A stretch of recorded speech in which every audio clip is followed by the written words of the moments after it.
How to make short notes. तो चलिए मैं आपको कुछ इंपॉर्टेंट पॉइंट्स बता देता हूँ। राइट इंपॉर्टेंट हेडिंग्स, आपको पहले हेडिंग्स अपनी इंपॉर्टेंट रखनी है, जो भी आपको इंपॉर्टेंट फॉर्मुलाज हैं वो रखने हैं। ड्रॉ डायग्राम इफ नेसेसरी, अगर आपको लगता है कि यस मेरे पास डायग्राम दिमाग में है, कोई जरूरत नहीं है मैं अपने नोट्स को जबरदस्ती बल्कि करूंगा, बनाने में छोटा बनाने में टाइम और लगेगा, प्रिसिशन चाहिए, अगर नहीं रिक्वायरमेंट है तो मत करिए।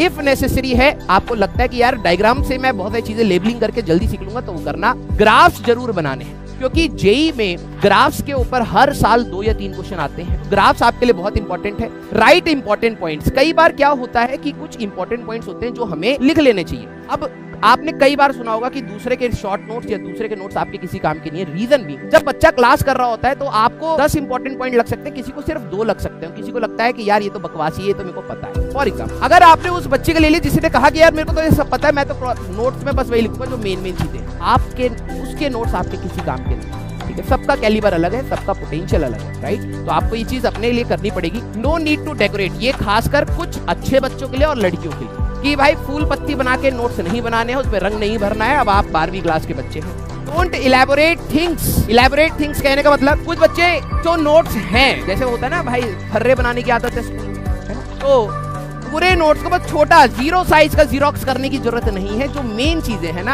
आप सारी चीजें नहीं लिखनी है भाई, ठीक है। कुछ बच्चे क्या करते हैं, जो सर ने पढ़ा बस उसको छोटा कर देंगे, बाद में फर्रे का भी काम बनाएगा हमारे एग्जाम में, ऐसा नहीं करना। Take minimum number of pages. अगर आपके शॉर्ट नोट्स उससे भी ज्यादा मोटे हो गए, इतने लेक्चर्स के थे, तो फायदा क्या हुआ। Don't write questions. कुछ बच्चे कहते हैं सर क्वेश्चंस लिखने हैं, नहीं भाई, आप क्वेश्चंस क्यों लिखेंगे। आपके नोटबुक में अगर क्वेश्चन है, उसका सोल्यूशन आप उसको हाईलाइट कर लीजिए, दोबारा नहीं लिखना है। अब in case you can't make short notes, क्योंकि ये बात भी सच है कि इतना टाइम स्टार्टिंग में तो आप सभी लोग बहुत रेगुलर हैं, आपको बहुत सारी चीजों के बारे में पता है, लेकिन जब लेक्चर्स 6 डेज अ वीक होंगे तब आप सभी लोगों को प्रॉब्लम आएगी। और मैं उससे पहले आप लोगों को तैयार भी कर दूंगा उस चीज के लिए। दूसरे के शॉर्ट नोट्स के साथ कभी आपको फायदा नहीं मिलेगा, दिस इज द ट्रूथ। जब आप रियलिटी में खुद से जब पढ़ते हैं ना बेटा, और खुद की चीजें लिखते हैं, देखो मैं आपको विद टाइम बताऊंगा कि ये जो चीजें मैंने सीखी है, कि जब भी आप किसी चीज को सीखते हैं, उसके सीखने के बहुत सारे तरीके होते हैं। या तो आप लिख के सीखते हैं, या तो आप देख के सीखते हैं, या तो आप सुन के सीखते हैं। ये 3 प्रोसेस है हमारी। कई चीजें ऐसी होंगी जो आपने बोर्ड पे देखी, आपको खटाक से याद हो गई। कई चीजें हुई जो मैंने बोली तो आपके दिमाग में बैठ गई, और कई बार आपको कलम चलानी पड़ेगी।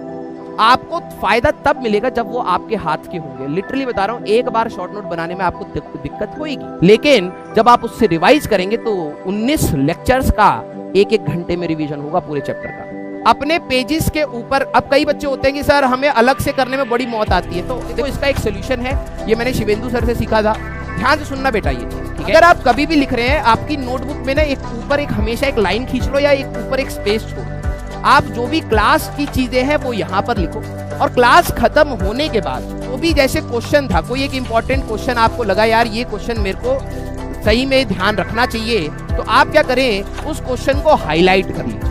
क्वेश्चन को आप क्या कर लीजिए, हाईलाइट। और जो आपने ऊपर एम्प्टी स्पेस छोड़ा है, इसमें आप अपने फॉर्मूले, ग्राफ आप इंपॉर्टेंट लिख लीजिए, सो दैट कि जब आप रिवाइज करें तो आपकी ये सारी छोटी छोटी एक पेज में जो भी क्रक्स है, जो भी शॉर्ट में है, सारी चीजें आपके ऊपर आ गई। आप ऊपर वाली सारी चीजें देखें। अगर आपको कहीं डाउट आए तो आप उस पेज पर जा सकते हैं कि जो भी आपका डाउट था। तो अपने पेज के ऊपर स्पेस रखिए हमेशा, while revising, right important points. Clear है क्या?